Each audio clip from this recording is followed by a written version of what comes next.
In this episode, I will be bringing in a mini boss by the name of the Collector. So my questions for you is, do you enjoy collecting video games? And what kind of video games do you like to collect? And come enjoy this interview. Let's start the show.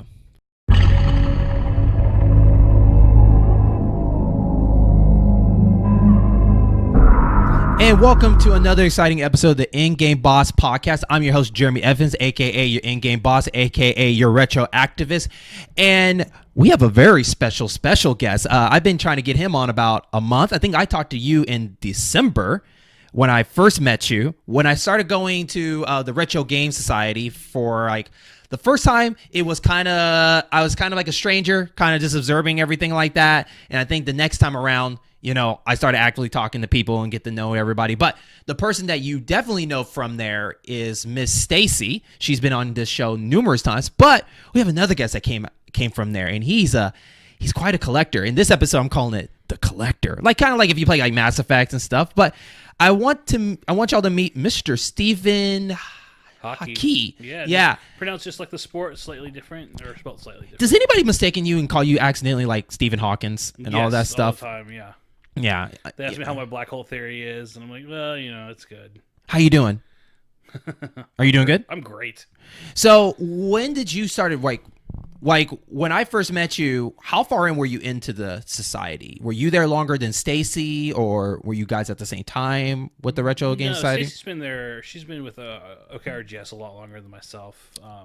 We actually met at a BitCon. Yeah, that's where we first met, and then. So how many years or what's the link before you jumped in? What was it, like a couple of months after she was there? Was it like a year? Oh no, I think it was 2 or 3 years. Okay. Yeah, okay. I got in there kind of late. How'd you get introduced by it? I just found it on Facebook. Just randomly typed in? Just randomly. I was probably trolling for something, and someone posted a link to OKRGS and like, hey, they're selling stuff here. And then there's like this whole subgroup of nerds who like retro video games. Okay. I always think the term retro video game is weird. It's what I grew up with, so they're just video games to me. So what do we're getting through we're about to get ready into like our next gen consoles, your PS5s, your next Xbox, and maybe Nintendo following up. I guess my question is like, where's that line now for retro gaming? Like, what is the console limit now? Or what do you consider retro? Like, is it 10 years? I consider like if a game is like 10 years, I think it deserves to be in the retro category, in my opinion. But I'm guessing for you, since you collect a lot of games, what do you think is that line now? I mean, for me personally, I think like PlayStation, the first one, PS1, back, okay, is more your retro. But I think PlayStation 2 is kind of where the line is drawn officially. Okay, so we would put 64 in there too? Yes. And Dreamcast? Yeah, 64, Dreamcast, I would consider all that kind of retro. Okay, because those came out, like, I think PlayStation 2, would you put GameCube and Xbox in there, or they're not quite in the thing yet? Because they're like... they were a lot late. I'd put the original Xbox and Cube all in. Okay, 'cause I was going to say they were like 2001, 2002 when they came out.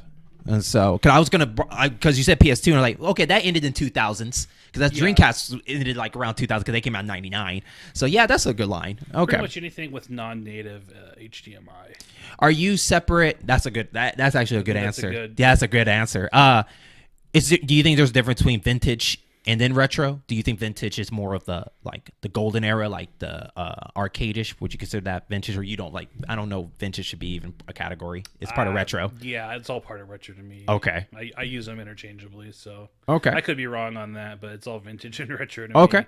Do you have a big family? Do you have a big family, and do you have siblings that also enjoy video games as you do? My sister, we grew up playing video games. She was always player 2. Was she older? Okay, she's younger than. Yeah. Player 2. That's just the easy answer, right? But she loved RPGs. Like she can still run through a Chrono Trigger without a guide, like right now. Would you consider? Is that her favorite? I think that is one of Chrono Trigger, Super Mario RPG. Okay. I got her one of the Super Nintendo Classics for Christmas. Okay. She spent weeks on it. How many years apart are y'all? 3 years to the day. We actually had the same birthday, August 28th. Is that weird to you? It is a little weird. Yeah, I'm Like you don't get a special day for 84, yourself. You have to share it too. Well, I got 2 of them, and then my third, it's like, oh, you have a sister now, so. It's like a twin sister behind schedule, right? Exactly. That's weird. Yeah. Weird. Well, let's get into our news and update, and then we're gonna take a break, and then we're gonna get to know the collector. I got some really good questions and tough questions. I'm gonna get you talking like no other.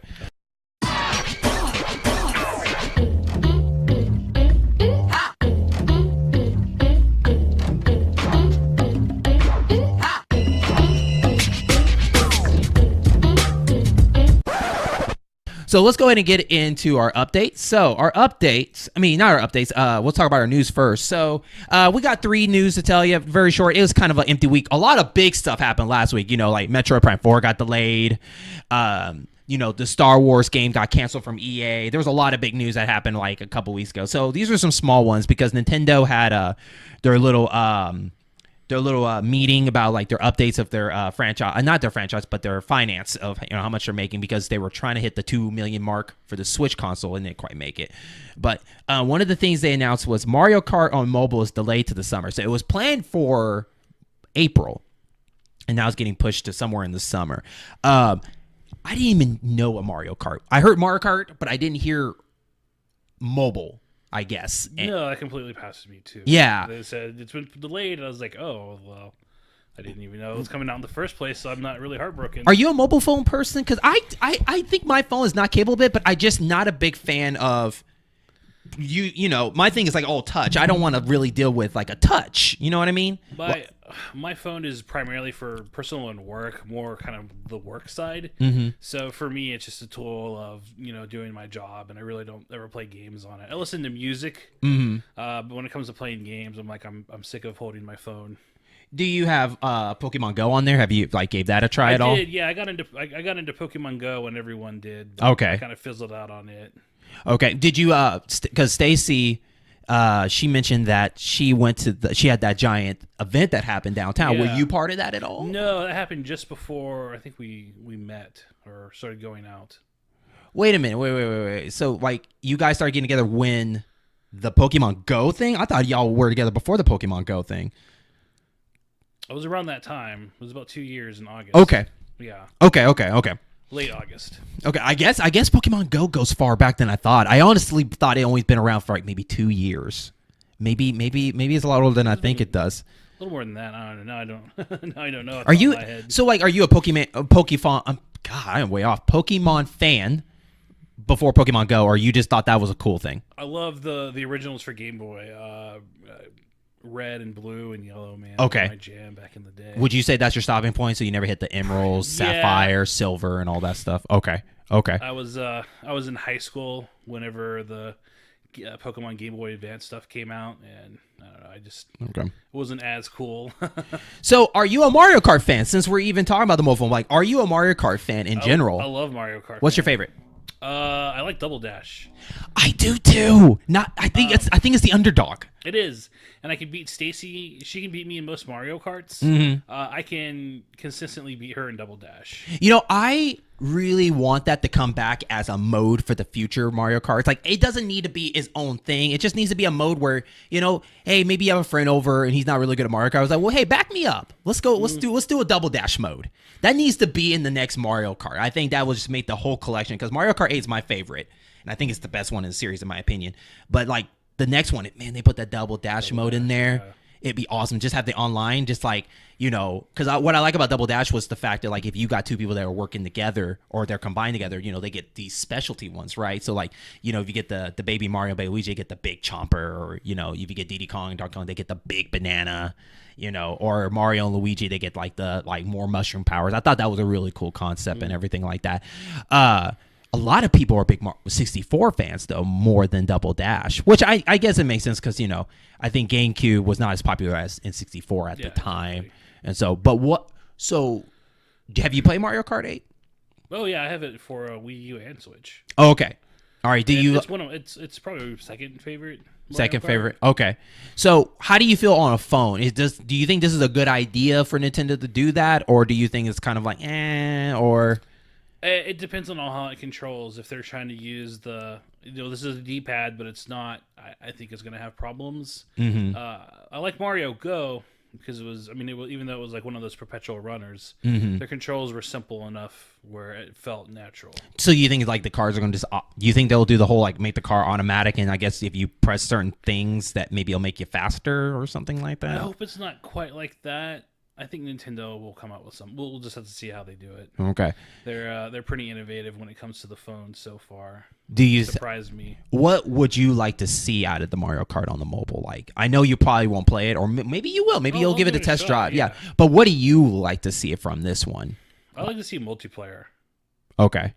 like local, like people around you, and then maybe over the internet. But I can definitely see that being a hit if you and your friends are in the same area because everyone has their phone on them. Right. Why not play some Mario Kart?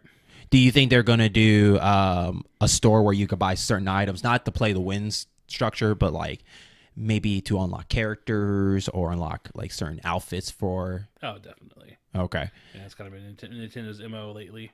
Right. Right. I hope we get to see some experimental tracks that like you're just throwing it out there. Some like they've been in the prototype, like this doesn't fit this one. It does fit this one. Maybe this one. Like this one we've been working on for a while. Because they had to have some idea tracks there that just didn't make it through the final line before putting it out. So I would like to see like some of the surprises they have, or maybe they'll do a collection again, like they did with Mario Kart 8. Because I think that's why Mario Kart 8 was really good, because the fact that it was a collection of all of these other tracks. It hits that nostalgia. Yeah. Even if you've only played 64, you're like, oh, here's my 64 tracks. Yeah. And so I'm hoping like they'll just show us some surprising ones, and then I do want to see some new tracks. But I think the most important thing is just how it runs, because that's just it has to be really smooth, because it's a fast-paced game. Yeah.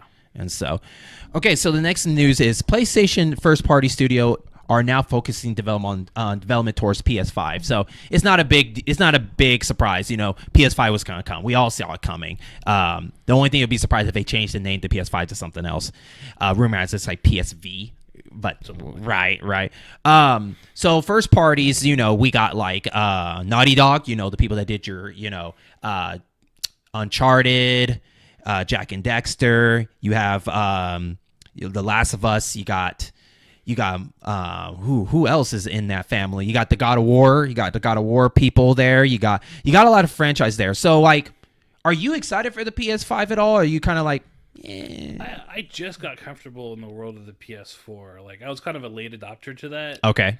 It was Final Fantasy 15 that was a breaking point for me. Okay. I'm a huge RPG nerd. Okay. So I went out and got a PlayStation 4 and got that, and then it's been a slow downhill descent into buying a bunch of PlayStation games since So then. what's the last PS4 game have you played? Resident Evil Remake. Okay. Are you constantly playing it now still, or you kind of finish it up? You like it? Yeah, I love it. I have it for a PC, and I wanted the huge collector edition from GameStop, so I bought that. So I ended up with another copy. Did you hear about the Japan one that was costing about $700, like I think $500 or $600? Yeah, about $500, and it comes with a typewriter. Have you heard about that? I did see that one. Yeah. Would you do that one? If I could get it for the base price, maybe. Okay. But normally stuff like that is, it goes through resellers and it's quadruple and triple. I have my Leon Kennedy statue GameStop edition, so I'm pretty sated with that one. But Okay. What is your can you give me one thing you don't like about Resident Evil 2, this new remake? Is there anything that stands like they kind of fell off here? The adaptive difficulty. Like there's no like single set difficulty per se. Okay. It's supposed to monitor you. Like if you do real bad, we'll make things easy, but if you're doing real well, we'll make things harder. But their metrics are kind of weird. Like if you have a bunch of health in your inventory, they're like, oh, we're just gonna have everything just do like quad damage on you. And it can be more frustrating than anything. Okay, so you prefer, let me beat it in the mode that I select, and then let me go back and beat it again like this. Because they said like you have to go through the game like twice to get like to see alternative stuff. So that's fair. That's kind of interesting. But I'm like, that's kind of how the first one was. Was it now? Yeah, you had the two discs, the Leon and Claire, and they both had A and B scenarios. I guess I got the 64 one and just did not get the multi-disc one at the time. They're all on the 64 too. Oh, okay. Then I did not beat that game to the full potential. There's a lot of it, yeah. So like PS5, I was having a discussion with my buddy, and we were trying to imagine graphic-wise, like what is going to be the huge difference between 4 to 5? Like I can't imagine it right now unless you you visually show me. And I'm like, okay, I can see the difference. But right now I can't really see like a 4K to its prime to here's PS5. I don't know. So like these first parties now shifting over, like I don't know like what these games are going to do to blow my mind, or is going to be like, it looks prettier. Do you think there's going to be a huge difference? I mean, honestly, I don't really see where there would be. I mean, technology is grown a lot, but even in like, if you're a huge PC gamer, like we still don't really have true 4K gaming. Okay. Like you can get a 2080 Ti, but that's like a $1,000 graphics card right there. Okay. And that'll get you 4K, but it's just kind of hard to hit that metric. And I don't know if the PlayStation 5 will be able to do that, and not cost an arm and a leg. Right. So let's look at the first parties that are actually part of it. So we're looking at, let's see here. Let me look up studios for this, because I would like to just put our opinion of what games we want to see, because we know Kojima. I was going to say, is he considered a first party? I know he's working. No, he's second party. Yeah, that's what he'll be second party. But you have Studio Japan. Now those are the people that have been doing a lot of the kind of surprise factors. Like Last Guardian was their last entry in it with the boy and the dog. You had Santa Monica Studios. That's the people that did God of War. Yeah, Guerrilla Games. They just did the Horizon Zero Dawn series. Media Molecule is doing this game called Dream. I guess it's like create your own worldwide game of dreams or something like that. And then you have Naughty Dog, and then Insomniac has been kind of like partnering up with them, because they got that exclusive Spider-Man game on there and stuff. But which was phenomenal. Have you had a chance? I haven't had a chance to. I'm not in here. Like when a game is so great, I'm not in a rush to get it. Like when it comes out, I know it's going to be fantastic. Same thing with Red Dead. So I'll get it when I'll get it, because I know it's going to be great. And I'm not one of those gamers like I have to be the first one on the block to have it. Yeah. I have a back catalog, and so I want to get through those before I dedicate to this. Unless like it's a game like, this is my favorite series of all time, I got to get this now, kind of thing. But I haven't had that game that like day one yet. Do you do a lot of day ones, Steven? I don't. I'm kind of cheap, so like I'll pick stuff up on a sale if I can. There are a few exceptions, like Final Fantasy. I'll normally pay full price for. The Resident Evil remake. I'm a huge Resident Evil fan. Okay, so that was definitely a day one purchase. Was two your favorite, or you swinging to 4? That's a hard question. I don't know. I like the original one really. You like the first one? Yeah, and I loved its remake too. Just okay. The super high resolution pre-rendered backgrounds. I really kind of wish that's how they did Resident Evil 2, the remake, but I'm happy with the third person RE7. Because they were talking about, this is a rumor, but I heard Capcom said if 2 does well and people want the same thing, and they will do it for Nemesis, the third one. I'm sure they will. This has been a very well-selling game, and Capcom's actually kind of surprised me. They haven't disappointed me a lot lately. Apparently, they said that they were considered off of Metacritic the number one best studio of 2018. I guess like they've been, other than Resident Evil 2, they've been hitting up really well and stuff. Monster Hunter is probably one of the biggest. Was that big flagship, but then like a bunch of little games have done really successful, including like their DLC stuff for like Capcom for Street Fighter and whatnot and all this kind of stuff. So Mega Man 11 was really good. You like Mega Man 11? I'm a huge Mega Man fan. Yeah, you Mega are Man 11 okay. was great. What's your favorite Mega Man? Probably X2. Okay, so out of that's X series. What about traditional? Traditional. I want to say 2, but I'm gonna have to go with 3. 3 is good. 3 is good. Just an amazing soundtrack. Brings in the slide mechanic. A lot of people go with 2, and I really like 2. But man, like I'll replay 3 a lot, and then I'll replay 5 a lot just because it's 3 and 5 is my favorite. Yeah, I like 5. I think 5, in my opinion, and I probably get hate mail, I think 5 has probably the best soundtrack. I can see that.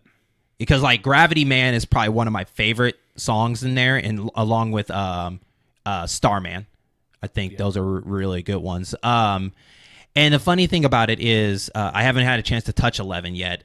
I've been getting there's been a lot of mixed feelings about it because of because they're talking about some of the boss fights were kind of like some of the bad guys are kind of lame per se, and people are that split between the time thing, where how you power up and your timing and all that kind of stuff. People are like really split to that. I think people are too hung on the traditional so hard. They're not ready for experiments. They just like bring us to Mega Man first, and then start experimenting.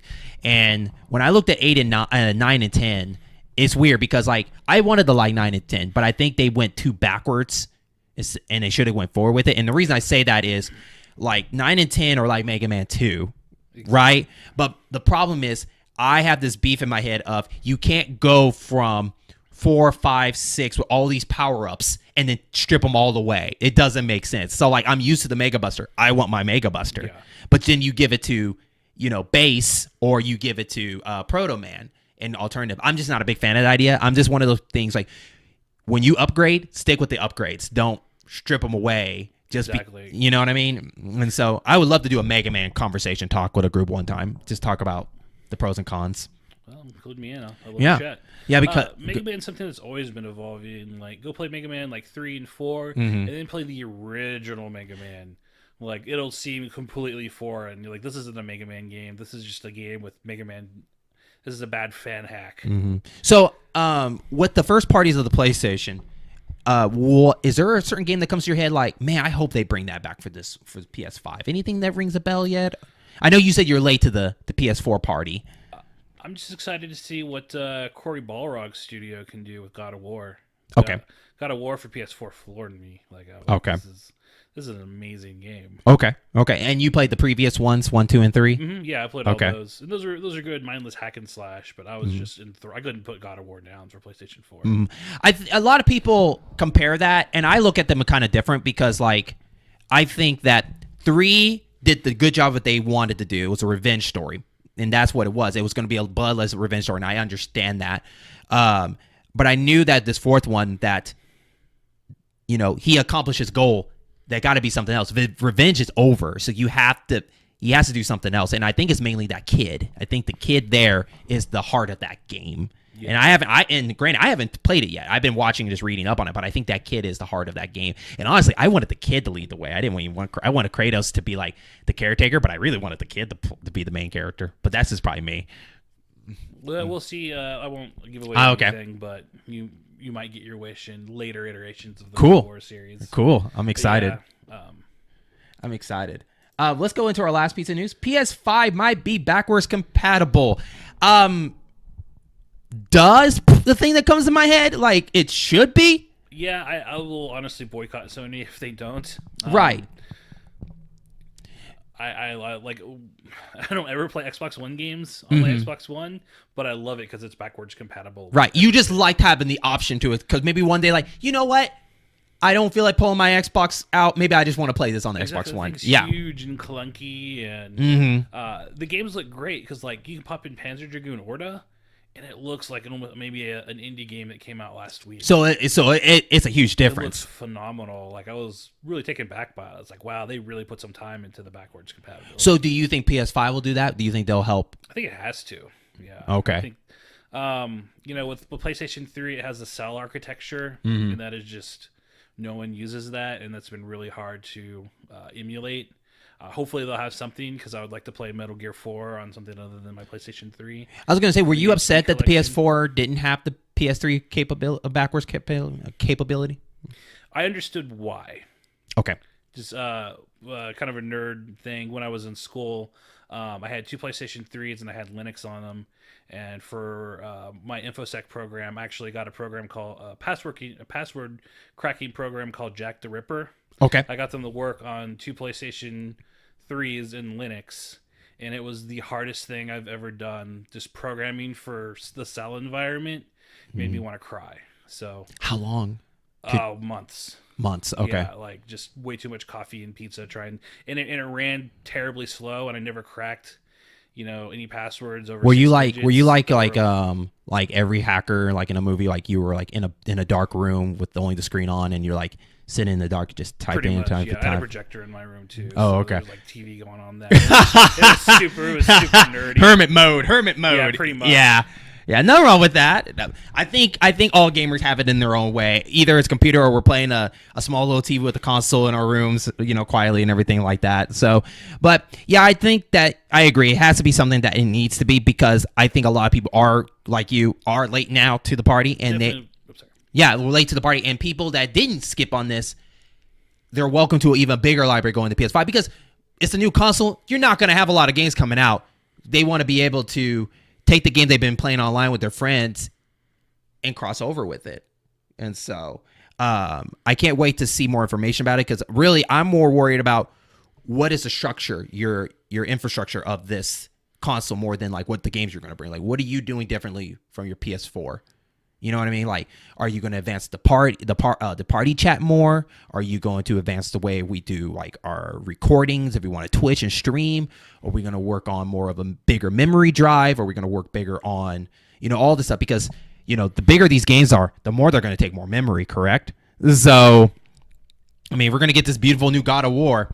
It's going to probably close to take some terabytes, maybe. I don't know. Yeah, especially when you start getting into 4K resolution. I mean, you quadruple and double your assets. And that's another thing. That's another thing too, right? Like, is people going to be forced to get 4K to get this thing?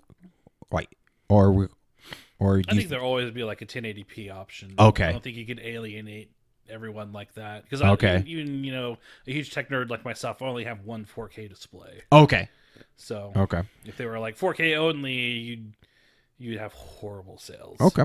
All right. Okay. Well, that's it for our news, and let's go ahead and talk about our updates. So, a lot of shows one show has ended that I did with Curtis called Gaming Halls of Rivalries, where we pin two characters that they rival each other, but more of what they have done with the industry, not so much who would win in a fight. So, Mario and Sonic, big rival characters. We talk about how they rival each other and how people were influenced by it. So, you look at Mario as like the king of platforming. So, a lot of people tried to compete with that. Sonic at the time was the only one that competed against it because the thing with riding him was speed, right? So we talk about that kind of stuff. We talk about the princesses. We talk about Princess Peach, Princess Zelda. We talk about Dante and Bayonetta. We talk about Master Chief and Samus. We talk about our final episode. If you haven't listened to it yet, we recommend it. And the cool part about this, Steven, is you could pop anywhere you want, but our final episode aired last week, and it was Sephiroth and Kefka from Final Fantasy VI and Final Fantasy VII. So we talk about the giant rivalry that split the community of people talking about this. It was a good conversation talk. I'm gonna have to listen to it. I have strong feelings on the subject. Yeah. Like there's people out there like they at the time refused to play 7 because it didn't live up to what 6 has, or they felt betrayed because they went to PlayStation. 'Cause one of the key things we believe is that Kefka was the one that set that bar up of how all the other characters need to be like. And it was the only character that didn't wear armor at the time. So now, if you look at the lineup of all the villains from here till 15, there's not a scary guy with armor that is like an in-game boss. Now it's all about like the brains and like your personality being the scary part about it, right? And so it's cool how you get to hear how they both influence each other and how they influence the Final Fantasies going further. So it was a great talk. I recommend listen to it. You can always listen to all these shows that I posted on Facebook and on Twitter, but you can listen to the shows on Spotify, Apple Podcasts, YouTube, and of course Podbean. I'll have them posted up. So Steven, if you're interested, I actually posted it on the Retro Gaming Society page just to let people know because I thought maybe people would like to hear it and everything like that. Our other show, Bond Never Dies, a James Bond podcast where me and my buddy Travis go through all the James Bonds, and we're about to be starting our part 3 where we're going to be going into Pierce Brosnan and Timothy Dalton, all their films. And so are you a James Bond fan, Steven? I like James Bond. Yeah, I'm not. You have a favorite? Do you have a favorite that just pops out of your head? Like, it doesn't matter which one. It's just like probably Goldfinger. Goldfinger. Okay, yeah. That's a good one. That's a really good one. I guess you're more of a. I bet you're a Pierce Brosnan fan because we all grew up with Pierce Brosnan in our generation. But Sean Connery Goldfinger is like one of the most popular, and it's really good. Exactly. Yeah, and of course, GoldenEye. I think the game is more popular than the movie. Exactly. So anybody talk about, have you seen the movie? Like, there's a movie? I thought it was just a game. Right. And so this part 2 is done. Actually, we had a malfunction on one of our last episodes we were going to post. So that one's going to be added to the part 3, season 3. So be ready for that.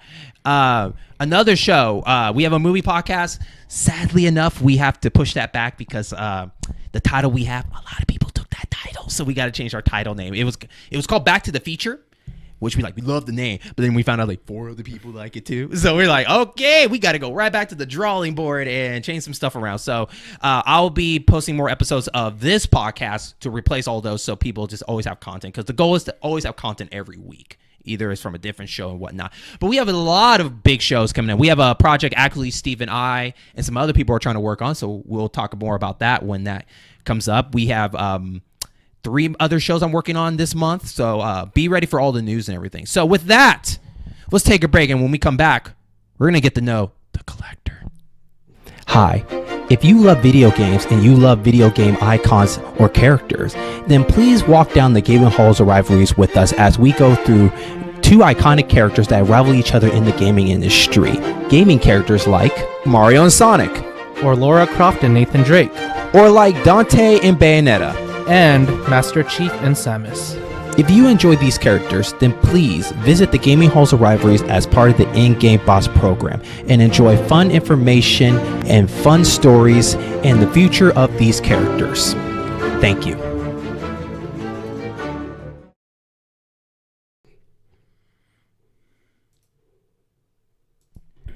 And welcome back to the In-Game Boss podcast. I'm your host, Jeremy Evans, and with my mini boss, Stephen Hawkins. Hawkey. I really gonna call you Hawkins all the time. Everyone just calls me by my last name. Just call me Hawkey. Hawkey? All right, Hawkey. All right, mini boss Hawkey. Mini boss Hawkey. I can dig it. Do you go by any chance, like when you name your characters in video games, do you go with Hawkey, or do you kind of like I go with like Hawkey, Hawkness, Hawkerino, some sort of. I'm such a weird kid. Like I try to do names that fit that world. So if I'm a knight, I'm going to pick a name that fits like medieval times. If I'm in sci-fi, I'll pick a name of sci-fi. I'm just such a weird kid. Like even like with Link, Zelda. I try not to name him Link because, like, when I first played the first Zelda game, I didn't know his name was Link. They make it where it's supposed to be you, and I think it kind of ruined it a little bit when they told him his name is Link, because now you don't have he doesn't have a personality anymore. You can't really put yourself in there. You're like, oh, he's not exactly me anymore. Right. And I have a giant debate with people telling like, I don't think Link is really as cool as you guys think he is, because like he's just a plain character. But that's another talk. We'll talk about that later. We're here to talk to the collector, and so. I have a great question to ask him, because just like you gamers out there, you love collecting games. You love collecting consoles. I have seen pictures where people deck out their whole special room, their back cave, everything with the biggest collection, collecting games from games they probably never want to play, just to have it so they can fill out the whole repertoire of that whole set of whatever they're doing. I have seen different models of different games, different consoles. I've seen people get different posters, those limited edition pictures, everything. But this guy, I'm not putting him on the pedestal as he's the best collector. I'm picking him because he's a huge collector, but I want to figure out what kind of collector he is as part of the collector society. And so, Steven, my first question I'm going to be asking you is, how old were you? Well, actually, first, I actually have some fun question to ask you before we get that going. So,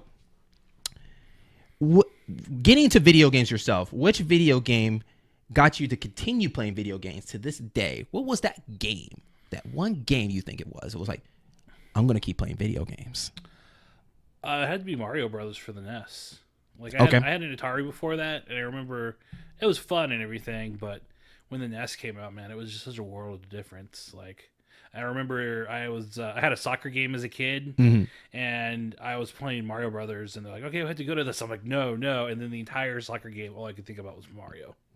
And would you say that for your sister too, with Mario Brothers was something, or is she more of an on and off gamer now? She's more on and off. Yeah. Okay. That was my passion and my hobby from even an early age. I was like, I want all the video games. Okay. And let's get the people know about you by the games that you enjoy. So, give me 5 games you enjoy. It doesn't matter what console it is. Just kind of give people like, where you stand. It could be all RPGs. It could be platformers. It doesn't matter. Like, give me 5 games that you just honestly enjoy. Not have to be your favorite. No ranking. Super Metroid. Okay. Say like the Final Fantasy series, or do we want like a? Give me one that you personally like. Final Fantasy 6. Okay. Or Final Fantasy 3. That's my. Okay. I think that's probably the best Final Fantasy. Ooh, Team 6 here. Okay. Yeah. All right. Let's see what else. Panzer Dragoon. Okay. I don't think that gets a whole lot of love. You like that more in Star Fox than on the rail? Yeah. I'll give you that. There hasn't been a bad Panzer Dragoon yet, but there's been a lot of bad Star Foxes. Yeah. which breaks my heart because I do love Star Fox. But I'm like, no, Nintendo, just stop. Right. I think there's only 3 Panzer Dragoons. No, 4. 4. Yeah, I forgot the Oda. One's Y, the RPG, or Orta. Orta, yeah. And then Panzer Dragoon Orta. Yeah. Are you excited, by the way, about the remakes? Yeah. Awesome. I'm curious to see how they do that. Awesome. Like even if they just like update it a little bit and run it in 1080p, I think that'd be more than enough. But if they go in there and recreate assets and bring it into the modern age, I'd love to see that. That's what I love about Sega. Sega's really good of when they try to experiment stuff. That's the Sega I like, instead of trying too hard to try to fit in whatever else is doing. Yeah. It's kind of the Sonic treatment. You know, you try too hard to make Sonic too cool. Maybe you just make Sonic the way he is. Exactly. And roll with it, right? That's why Sonic Mania was so good. It was I know, right? Cool Sonic. Right. I like the last 3D Sonic game I actually personally like, other than Generations, was actually Sonic Colors. I thought Sonic Colors was a really good game. I hadn't had a chance to play that. Yeah. I was kind of like, I don't know about those. I think it's because people couldn't get the bad taste out of them out of 06. 2 more! Give me 2 more. I'm trying to think of something not so mainstream. Anything from shooters, anything from a tactical, anything from indies, anything. I love the any type of shoot 'em ups. Metal Slug. Metal Slug, ooh, good. It's a huge favorite. Yeah. That's a huge quarter snatcher. That is, man. That's great. I got into that on emulation. That's how I got into Neo Geo. Because I played it on an emulator. It's like, I must own the real version. Right. And then that was a horrible hole going down into Neo Geo. Right. Thank God for that analogy that came out like years ago. Exactly. Yeah. One more, buddy. Give me that awesome one. Did I say Resident Evil yet? You haven't. I'm going to go with Resident Evil. All right. So so Resident Evil, that has been a series to me that had a very, very bad spot. I'm going to say, honestly, 6. Yeah, 5 and 6. 5 had its moments. It was playable, and you're like, this isn't terrible. 5 rode on what 4 was successful on, and they went too hard. And then 6 was just like, now let's do a little bit of everything. Let's have Leon more of that horror. Let's have more of that action with Chris. And then let's just have whatever the heck Wesker's son thing is doing. And that was just too much. I maybe got like 30, 40 minutes into Resident Evil 6, so it's like, I'm done. What about 7? Did you like 7? I love 7. I thought it was a return to old school form. I thought it was great. I always had a huge debate with that about, I think that should just been Resident Evil, like its own thing, not a 7. Kind of its own. I can see that. Because it's fresh. Like, it's a first person, something new. Yes, some of the characters I heard got mentioned to it, but you're not one of those characters. Like, why do you just make it its own thing? Like, yeah, But let's go ahead and get into the hardcore questions. So, how old were you when you started collecting? I was in middle school is when I really was like, because like I had friends and new systems would come out and they'd try to sell and get rid of their old stuff for the new stuff, and I'd be like, well, some of your old stuff cheap because I like that stuff. So what would you say was that you said middle school, so we're looking at the SNES and Sega time? Yeah, SNES, okay. Sega. I think the beginning of the PlayStation and the 64. Okay. Okay. Were you leaning towards, at that time, PlayStation or 64 more at that time? It's funny. My grandma got me a pre-order for a Nintendo 64 at the time when no one could get one. Because I don't know if you remember the launch of the 64. It was nuts. Yes. It was like the second coming of Christ. Yes. I was actually shocked when my parents got one. I was very shocked about it. Because I was a huge Super Nintendo fan, and like everyone knew the Super Nintendo, loved it, and they're like, "Oh, the 64, it's got more bits, and Mario can run around in a little circle." And it was the most powerful console at that time. Yeah. And my grandma got me a pre-order for it because my grandma Hawkey always hooked me up with video games. I remember she just came by one day. And she's like, "Here's Mario 3." And oh, wow! This is awesome. She's like, I've seen it on the news. Like, it was one of those news things. And she goes, well, I saw it on the news a whole bunch, so I knew you'd want it. So she bought me a copy of Mario 3. And I'm like, oh, wow, that's awesome. But she got me the Nintendo 64 pre-order. And then I played a PlayStation somewhere, and it was actually Wing Commander 3. Do you remember that? I still love it. It's so cheesy, but it has... I don't know how you can... isn't it difficult to just know what's going on now? Like in that game? Yeah, I just don't know what you're shooting at anymore. Yeah, exactly. It's kind of a mess nowadays. Yeah. But back in the day, it was awesome. And you had like Luke Skywalker, you had Mark Hamill. Did you have that issue where when you looked at a game, it looked beautiful at the time, and then you go back on it and it doesn't look good anymore, but you honestly thought this game looked phenomenal. Like, these people look really real. And then you go back like, why am I seeing, now I'm seeing blocks and circles. What is wrong with my mind? Yeah, those nostalgia glasses are real. Yeah. It happens with that a lot with 64 and Dreamcast games. Like, I'm a huge Dreamcast fan, don't get me wrong, but some of those games, I look at them, I'm like, ooh, this is rough. Yeah, 3D games don't age very well. That's why 2D games are very, like, always remain beautiful. Yeah. Yeah, I think some 3D games have aged well. I'm constantly I should have said top 5 Metal Gear. Yeah, it's okay. We'll make it 6. Yeah, exactly. The Metal Gear for PlayStation still impresses me, how they were able to create this huge world with almost no resources. I mean, you're talking like half a meg of video RAM, 2 meg of work RAM.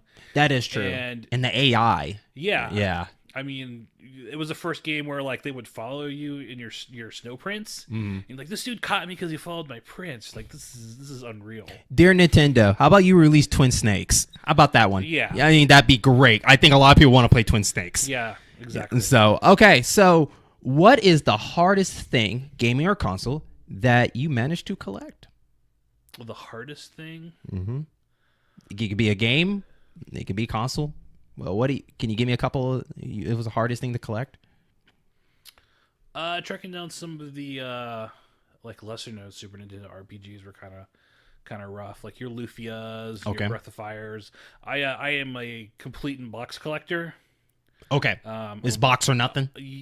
Unless it's something like super rare. Like if someone's like, here's like an Earthbound or a Panic Restaurant that's game cartridge only, and it's a really good deal, I'll be like, yeah, I'll pick that up. But if I'm spending the money, it's like I want the entire right. I want the whole experience. Does that include instructions too, or just a box? Yeah, I want the instructions too. I want it all. Is it the end of the world though? Like, say, like, okay, here's everything. Do you really depict on like, is the instructions important for this, or am I going to take my chance and see if I can find another one? If it's something rare, I'll just buy it. If it doesn't have the instructions, normally you can find instructions online somewhere. Someone will sell just that. And I've been known to piece things together. And that hasn't been for like consoles at all? You haven't found like the hardest things in console wise? It's been pretty easy for you? Everything's been relatively easy. Expensive is more. Some of the issues that I run into. Could you give me and the listeners an estimate of how much you have spent on collecting? And on top of that, what is the most expensive thing you bought for your collection? Total price over the years, I don't know. Like an estimate. That's what I'm saying. Like, just throw out a number. Well, when you include the Neo Geo stuff, well over 15. Okay. That's some of that's original. 15,000 for the listeners. Yeah, Go ahead. 15,000. And that's like original prices from back in the day. Okay. I was gifted, when I got Super Nintendo games as a kid. I held on to those. So. Right. Most expensive, I dropped $1,400 on a copy of Garo, Mark of the Wolves AES. Really? Yeah. Wow. I have a Neo Geo problem. Yeah. Not that bad way. I'm just saying, like, yeah, like, wow. Because a lot of people don't know that, but it's part of the SNK series, and for people that it was characters that was in the, I don't want to say the spinoff, it's just in the same realm of the King of the Fighters or Fatal Fury. It was in that kind of realm for the listeners. You can also get that on the Dreamcast too. Is that correct? You get it on Dreamcast. Was it on PS1 at one point? It's on PS4. Okay. You can get most of those SNK games. It's on the Switch too. Yeah, I got it on the Switch. Yeah. And so, would you say that's your favorite Fatal Fury game in this series? I would, yeah. I love okay. I hate the fact that's the only way to play Rock at the time, because like you saw Rock in Capcom vs SNK, which is my favorite fighting mix-up, and like I never knew where Rock came from. I like Rock, like where is Rock from? And he's like, he's only from this one, and they can never continue him on. Now, he's not even in the King of the Fighters 13. Nope. I think he's in 14 now. I think. I had to fact check that, but I know he wasn't on 13 because I like 13. He wasn't on 12 or 11 and all that kind of stuff. Okay, so what? Let's see here. Oh, okay. Are there certain games or consoles or other video game stuff that you won't collect? There are a few. Atari Jaguar. I just have no interest in like anything that came out on that is on another Is system. there even enough stuff on that thing? Yeah, I mean, My number in my head is like 20. That's it. Like I heard it's got one of the best versions of Tempest on it, and the Alien versus Predator is supposed to be really good. But I think it's a really good game for that system, and for the prices that it's been going, I just don't have any want for it. Okay. If someone were like, here's a Jaguar complete, and $50. So, like, oh, okay. So would that go with other consoles that you wouldn't collect because there's not enough games to enjoy on? So say like Virtual Boy or Atari Lynx or. All of them are Virtual Boy. Okay. I do have a Virtual Boy. Okay. And Do you have an Atari Lynx or? I don't have a Lynx, and that kind of fits into that. Just there's nothing. Or the Engage. Yeah, I have no one for Engage or Gamecom or Wonder Swan. Do you have Wonder Swan? I do have a Wonder Swan. Okay. Yeah, I got that because it had Final Fantasy remakes on them. Okay. And I pretty much collect everything Final Fantasy. Okay, we're gonna have to have Final Fantasy talk.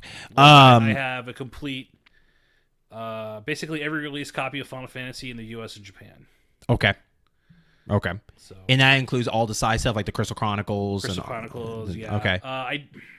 I'm missing like the big Advent Children box. Okay. When Advent Children came out, they had a DVD, and then they re-released Final Fantasy VII with it. I don't have that, but that came out like late that was like a PlayStation 3. Do you get every Final Fantasy edition on every console, or do you just stick with just one for the US that you desire and one in Japan you desire? So, like, for instance, like Final Fantasy 1, do you have it like on the Game Boy Advance, the PSP, any of the digital downloads for any of that kind of stuff too? Do you get those included into the collection? Through my 1 through 10, it's every variant. Okay. So you will be rebuying it on the Switch? Possibly. Okay. I think I've purchased it on everything else, so okay. Yeah, I'm sure I'll end up with it on the Switch physical at least. Okay, if it has a physical copy. Okay, because I know Stacy's favorite is 9, yes, which it used to be my favorite because they mostly say your first Final Fantasy is your favorite Final Fantasy, but that have changed for me. 12 is now my personal favorite. And so, because I like that answer. 12 is I love 12. 12 to me, I tell people it's like the Star Wars of Final Fantasy because it has a very Star Wars kind of feel. Princess leaving the place. They're all trying to beat this empire. All the judges look like the Darth. The judges. Yeah, the judges are the coolest things ever. That's the reason I got hooked at that game because I saw the judges like, I want that outfit. Cool. And now I'm playing actually some of the tactic games because I kind of want to just know that world, and then I'll probably hit Vagrant Story in the future because I just want to learn that world of Avalis. I can't probably pronounce it wrong. Invlis. Yeah. I just want to know that world a little bit more. So like now I'm playing FF Tactics Advance on the GBA right now, and so I wish they did more with Vagrant Story. That was kind of a one-off, but it was a great game. Did it so well? I think it did for the time. Square was like, that was kind of Square's, the PlayStation 1 was kind of their golden era. Xenogears and all that. Or at least a remaster of it or something like that. Something. Sometimes I just think they just don't have enough to go with it. You know what I mean? Like they look at like, well, what else can we push the story? Unless they do a brand new story with brand new characters, I guess. But I think that's the only Final Fantasy that we know that actually has a world of its own. Because 12 was, the only entry in the main series that influenced that. That was just only a tactic world with all these characters and stuff. I will say for 12, and I don't want to spin off too much because, like I said, we got a Final Fantasy talk, is I wish, though, in 12 that we got to use more of some of those characters from the tactics as part of your party. Like, I think a Moogle would have been cool in your party, and one of the lizard-looking creatures. I wanted one of those people in my party. I think that would have been cool instead of mainly all humans, but that's just me. Okay. So, I'm going to add on the list. We got to do a Mega Man talk and Final Fantasy talk in the future. Right. And so, okay. So, my next question for you is, what's your motivation of collecting? That's a big question I like to ask people. Like, what motivates you to keep collecting so much? People consider it as a hobby. Maybe it's just like, I just like collecting just to collect. Like, what is your personal motivation of just collecting? Hoarding, maybe.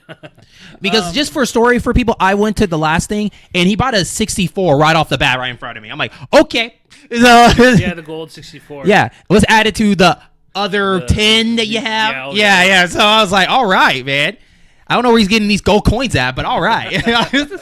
So yeah, what is your personal motivation for I that? don't know. I just love it. Like I love the history of it all. Like I think video games is an art form, Okay. and for me, it's almost like art. They're all little art pieces. Okay. That's why I like their boxes and their instruction and everything, because just like the cover art can tell you like where the industry was at a time.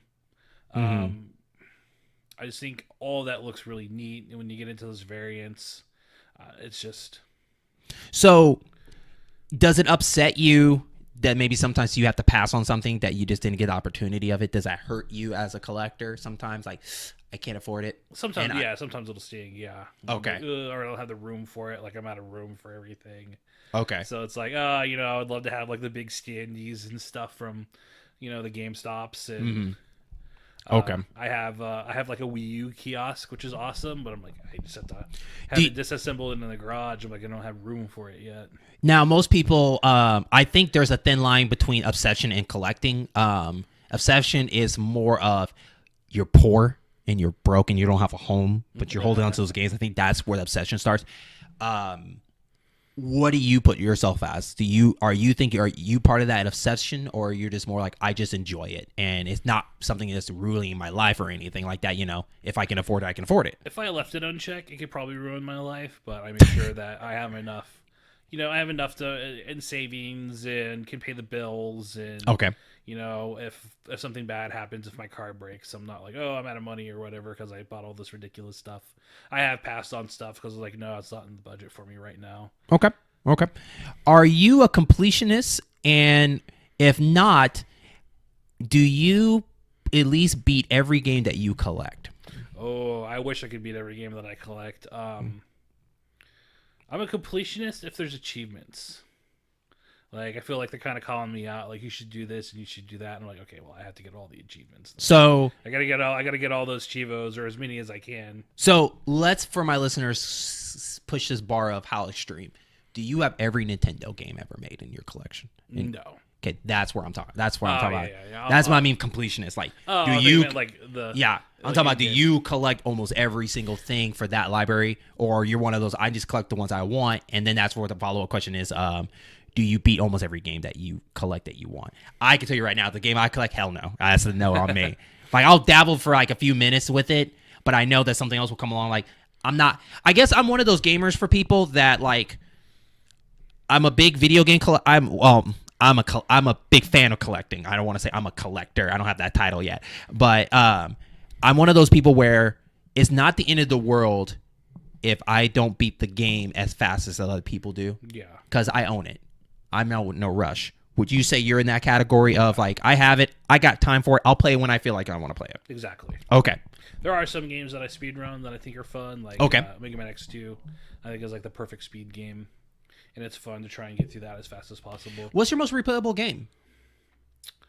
Probably Super Metroid. Okay. I think Super Metroid is one of those games where it encroaches on being perfect. Okay. All right. If you were struggling, say, for money and you needed to sell off some of your collection, what would it be? I'm hitting you pretty hard. Sorry.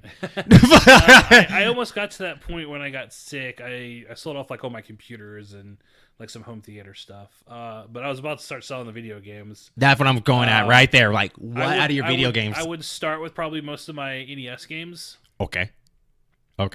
I like the NES, and probably like the last things I would give up would be my Super Nintendo. Okay. So Super you wouldn't Nintendo even and you Neo wouldn't Geo. even sell your new gens. Yeah, no. Okay. That's okay. Okay. So what is the I'll go. I want to answer that one for myself too. If I had a huge collection and I knew what I had to sell off, honestly, sadly enough, I probably my N64. Yeah. Granted, I have to weigh out the fact that like N64 has some great games, but I have to compare like, did they have the mega games? Because I also have to think about like, are these games remade or been ported somewhere else? Then I can just get rid of this, So for instance, like Final Fantasy 12 here, I could get rid of the PS2 one because I have the the better edition of it, the one that was strictly in Japan and all that kind of stuff. Same thing with Kingdom Hearts, right? Kingdom Hearts has these new redoing collections. Do I really want to hold on to these retro? That's just personally me. Yeah. So I think 64 would be that, because a lot of those games are being done and brought back. I mean, you have the Ocarina of Time on your 3DS. Star Fox is already on the 3DS. Mario 64 is on your DS. I feel like a Mario 64 remake is going to come, or if people want to count Odyssey, you can. There's a lot of those games, Banjo-Kazooie, all that kind of stuff. GoldenEye. GoldenEye to me is a game, it was good at the time, but now it's hard to go back. Yeah. And I think that I can leave that game like, you know what? I had my fill. I don't need to replay it again. It's one of those heavy nostalgia glasses. Yeah. You remember, it's fond memories as a kid, but if you go back to it, you're like, ooh. Mm-hmm. Yeah. So, future for your collection. What is your future collection? What do you want to do in the future of your collection? Do you want to slowly get a room for yourself to do all the collection? Well, last time I talked to you, all your collections in boxes. Yeah, a lot of it's been boxed up. Mm-hmm. No, I'm working on getting a house, and once I get a house, I will have like a home theater room / nerd room where everything goes. Are you gonna have like Are you gonna have built-in shelves in the walls? Oh yeah, and just shelves. Oh, that okay. You should have it where you can slide the wall. Like here, it's like here's your first set, and you slide that wall, and here's another shelf full of games. That's right. And it's like it'd be so cool. But anything else for your future wise? Is there like a console out there or games that you want to try to aim for? Like maybe a different region of gaming, like maybe European stuff gaming that is exclusive. Like, you know, sometimes they have certain collections in Europe compared to America. Is there any of that stuff in that? I've said I have a couple rules, like only collect for systems that I can actually play. So like no Jaguar, no Pippin, and only NTSC, US, and Japan. Okay. So you would never collect consoles that are European style, so you can no. Because, you know, sometimes Europe has certain exclusive games over there, so you're not really going to go that far out. Really that into, unless it's just something that's just like a great outlier. But anything that's like great in the PAL region will eventually make its way over. Okay. How far is too much in collecting, in your opinion? How far is too much? Too much. There are a couple like Saturn and. Like for what do you mean like price wise to pay? Or just like how much is too much stuff? Too much stuff. Realistically, I'm probably already at that point. Okay. Of too much stuff. Can I have a follow up to this? My follow up is to when you meet another collector and you guys are, you know, whipping it out and comparing who's better. Who do you think that some of those collectors go a little bit too extreme, in your opinion, of what they tell you? Okay, so, like, can you give me some examples of that, like how far they have gone based on stories you heard from them? Well, like some people I've heard, they buy all the stuff into these huge collectors, but then they're like, I can't pay my electric bill. Okay. And then, like, they try to sell it real quick. So it almost feels like a waste of time. Like, why did you do it in the first place? It's like you got all this stuff, and you know, there's some people who have like every waking moment dedicated to it, and I'm passionate about it, but I don't think every second of my being goes into collecting and everything. Okay. It's something I like, but it's not something that I'm like, you know, waking up in the morning like, oh, I gotta go find stuff. A lot of stuff recently is just kind of stuff that's just come across. Just kind of organically, like, oh, we heard you like this, and like I got a copy of Musha, and someone's like, hey, do you want this? We know you collect. I was like, actually, I don't have a copy of that. Yeah, I'll take it. Okay. Most of the time when you're an expert about something, you're kind of like, you know, you kind of critique other people's stuff and all that stuff. So when you go to stores and you see different games on sale and everything like that, do you think sometimes those games are fair unpricely? Like, this does not deserve that price. Have you ever done that? Say like, and this is no bad mouthing anything. I'm just throwing an example like vintage stock. Like, have you gone to vintage stock and look at their games and, for example, and just say, this is not what I would try to pay for. I don't think it's worth that much as you think it is. Has you gone through that before? Oh yeah. Okay. I've seen that a lot. There's still kind of that retro bubble where anything kind of old or unique like that, people think it's worth a ton. You'll see people post like $100 for a NES and Mario 3, and they're like, it's rare. I'm like, there's literally millions and like 14 million copies of Mario. And the fact that of rare. And the fact is, the rarity of some of those games hurt because of the digital too. Because some people just find getting the digital of the game, and so sometimes I think the value of that, like, do you really want the cartridge and the box? Is really what you're paying for now, because anybody can get the games, I guess, and that's why you shouldn't be selling it for like $500 for Super Mario 3, exactly. And so so my very last question for you. This one I want you to take your time on for me, because I personally want to know is what are tips that you can give gamers that want to start collecting? That's a good question. That's why I'm here. eBay can actually still be really valuable. You just kind of have to know how to work it. Look for games that have misspellings. Okay. Because they won't get in normal search results. I've bought a few games like that where they just had spelt the name wrong, and no one found it. And look for auctions that end in the middle of the night, and you can use a sniping program. Okay. To snag something that ends at 2-3 in the morning, or Okay. an auto bidder. And I've actually gotten a lot of stuff well under price for that. I don't know, maybe that's a scumbaggy thing, but I think you got to play a little dirty. you gotta right? play a little dirty. Yeah. What about for people that say go to cons and conventions and stuff? Like, you've been to those, so what tips would you Haggle. is haggle? Most people are willing to haggle with you, and that's one of my favorite things to do. Just talk to them and see what they'll do. Some people will be like, no, and if they're not going to haggle with you, just go somewhere else. Okay. If you have any trade stuff, that's a great, bring that and be like, well, I'll trade you this and this. Or maybe What's the best haggle you ever had? Best haggle ever? Or give me an example of a good haggle that you had. Like, how much did you manage to get something off, money wise? Maybe $10 off, $20 off of something. Yeah, there's been a few times I had just the cartridge only of Secret of Mana, and I saw someone selling it complete, and I was like, hey, will you send me the box and instructions? And they're like, maybe. And then I came back, I was like, hey, will you still sell me the instructions for it was $20 or $30? And they're like, you know what? It hasn't sold? Yeah. Okay. And the cartridge is still going to go for a ton. And then it was a really good deal for mine, because now mine's fully complete and worth way more. Okay. What about people that want to start collecting, say they want to set up their own place? Should they be a limit? Should they start with say maybe start with this console and then collect everything you have in this one, and then maybe do the next console? Or should they just jump wherever they can reach? Or should they go after the personal stuff they have? What kind of collecting do you recommend for that situation? I would say just start collecting what you want. Okay. Like I said, the people who want to collect every game for every system, that's a completely different subculture that I'm not in. I've known some people who are going after every Nintendo cartridge, and I'm like, that's too much for me. For me, it all started as just the stuff I liked. So it's I want all the Final Fantasies, and I want their variants, and the 3 different versions of Resident Evil that were released for PlayStation, the original, the DualShock, and the long box. And that's how I started it all. It was just stuff that I liked, and it kind of grew from there organically. Your kids are gonna be in for some hell of a you know what I mean? It's shoot, it's gonna be more they should never ask for a game.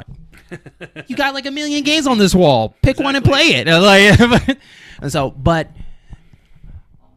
thank you so much for coming on the show. Yeah, it was great hearing from the collector and learning about just the collection, and we're really learning about the mind of collectors, because I collect stuff, but I always try to think of what my motivation is, because I have, like you said, you should collect what you like, but I think the hardest part is letting go, and that's something I had to do, because every time I move, that's the time where you got to start letting go of stuff. You got to start trashing all this stuff, because I wanted to hold on to my Xbox 360, and the only reason I hold on because I had Tales of Vesperia, because sometimes I won't let go of a console because this game's only for this console and it has never been ported or anything like that. That was the only thing. Now that it got announced for the next gen, I'm like, okay, now I get rid of this Xbox 360 and I can maybe look into, you know, get it on PS4, get it on there. And I think that's the hardest part, because you're sitting there and you're looking at all these games. Because I'm one of those people that I'll look at my games like, I sit there and look at it. I'm like, is this a game where I actually replay a game, or is this a fun game for one moment? Let me get rid of it. Or is this a game I know I'll come back to? You know, because like my favorite RPG game of all time is Skies of Arcadia from the like Dreamcast and the GameCube and everything like that. I wish that game comes back in a new form or some sort of way, but that's a game I will never like let go, and that's for my GameCube. Sadly, my GameCube broke, but I have a Wii that has the GameCube. So that's another way. So I'll never get rid of my Wii, because that's because the GameCube to all these other games I have, you know, Tales of Symphonia and Skies Arcadia and all these other games. And so I'm pretty sure you're the kind of type of person where I can't let it go to this console, because these games they're not on anything else. And so, but yeah, I thank you so much for just coming on the show and just kind of giving me your mindset of all this. But you know, there's other people that do collect games from the Retro Game Society. You know, you should definitely come to the meetings. They have a Facebook page. I'll have the link for that. Come meet, go talk. They do it every third Friday of each month. Every third Friday, yes. Yes, where gamers come together and they talk. Some people have games for you to buy. Come talk to them. Learn tips from them. Steven here is one of the good ones. Stacy, it seems like Stacy don't need to collect really, because you know she has the collector. So you know, so she don't really have to do. She's constantly moving my stuff and wondering why I have all this. And right. She's actually very, very cool with it, which is great to have in a significant other. Right. When I'm like ordering the Resident Evil Special Edition remake, it's like a 2x3 box. And instead of like, why are you doing this? She's like, well, we'll find rooms. So. Right. I bet you guys live in a 3-bedroom apartment. That third bedroom is quite a room for itself, right? And so, but Steven, is there anything else you want to add before we wrap up this show of the world of collecting? No. Like I said, just get out there and haggle and meet people. That's another great way, is if you meet people who have collections. A lot of the times, like I have duplicates, I'll get in trades and whatnot, and I'll let them go for cheap if I know them. Okay. Definitely come to the OKS RGS meetups. Okay. Have you. And that's the end of our episode. And remember, you can always listen to our shows on Apple, iTunes, Spotify, YouTube, and of course Podbean. And you know, if you got any comments or anything, you got stuff you want to say to Steven or me, tell me how the in-game boss is treating you. Is it doing good? Is it doing bad? What would you like to see? Don't be afraid to email me personally at theingameoffice@gmail.com. And we are a network of gaming and other variety shows, and we have a lot of great shows coming to you soon. This beginning of 2019 is kind of dry because some shows are ending, some seasons ended, but you know, this month is back to the recording booth. I got a lot of shows, so hopefully, you know, by March we'll be like hitting it hard with all these great contents for you. So it'll be really helpful if you follow us on Facebook and Twitter, you know, and of course subscribe, you know, leave a 5-star rating and let us know that we're doing a great job and whatnot. And with that, we will catch you on the next episode.